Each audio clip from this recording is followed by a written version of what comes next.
So I've been asked my whole opinion on the GamerGate controversy and what I think of it. There are some parts that I agree with and some parts that kind of my opinion on it is a bit more complicated than that. The two main issues brought up are ethics in gaming journalism and sexism in gaming. So this whole thing started out with Zoe Quinn, who created a game called Depression Quest.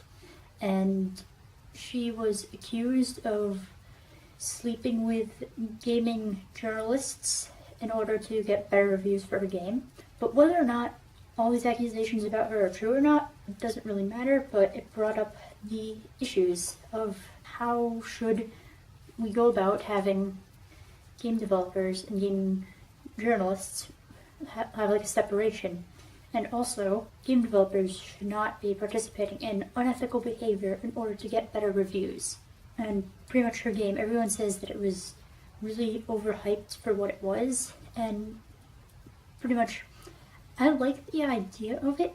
It shows sort of her experience with depression, but I wish it were more of an actual game, because it's mostly just a text-based story where you choose the actions and you just kind of read through what happens.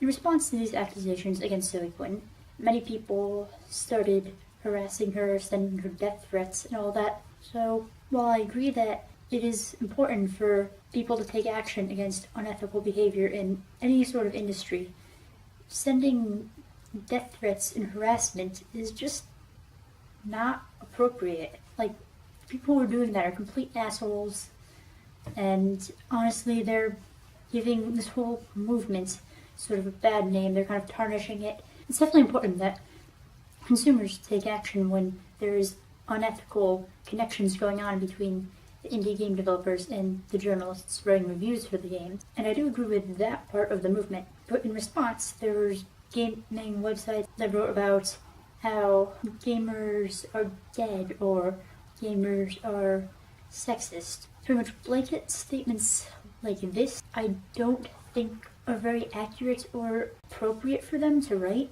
because first of all, they're generalizing a large group of people based on the actions of a few people. And yeah, what those few people did was wrong, definitely, but they should not attack the whole group. And at this point, this whole movement had moved beyond Zoe Quinn and just was about corruption and ethics in games journalism in general. But pretty much gamers were being portrayed as sexist, misogynistic, and while some of them probably are, I'd assume that the vast majority of them are not. And now here we get into the discussion about Anita Sarkeesian. In my opinion, I don't like her. Every once in a while she may bring up a few good points here and there, but for the most part, she doesn't really know what she's talking about. She doesn't know anything really about gaming. She brings up bad examples that are really out of context. A lot of generalization about games based on a few examples, and pretty much I think she does more harm to the whole feminism movement than she does to help it. She has this whole idea of gender equality in gaming sort of wrong, because any game developer can create any sort of character and portray them however they like. That's just part of the creative process of developing a game. You have your characters and you make them how you want them and how it fits in with the plot. Instead of just criticizing individual instances and saying, oh yeah, this is bad, that is bad, her criticism should be more addressed to society as a whole instead of just gaming. Because if there were more types of people, like for example women, minorities, that were creating these games, there would be more variety in the types of characters and how they were portrayed. So a single example of having a female character portrayed poorly in a game is not so much an example of games being sexist, but more sort of reflection of our society as a whole, as in the game itself is not sexist, but if women had more sort of social, economic, political influence and were in charge of the creative processes of more games, these tropes wouldn't cover so many games because there would be more varieties in ways characters are portrayed. So no, I don't like Anita Sarkeesian at all, but I don't really support the harassment of her or sending her death threats or anything like that. So a small number of people who are harassing female game developers or pretty much anyone who they disagree with, they're giving the rest of us a bad name. Like, it's important to deal with ethics in gaming journalism, but don't be an asshole about it. Gamers have been accused of being sexist and misogynistic. Are they?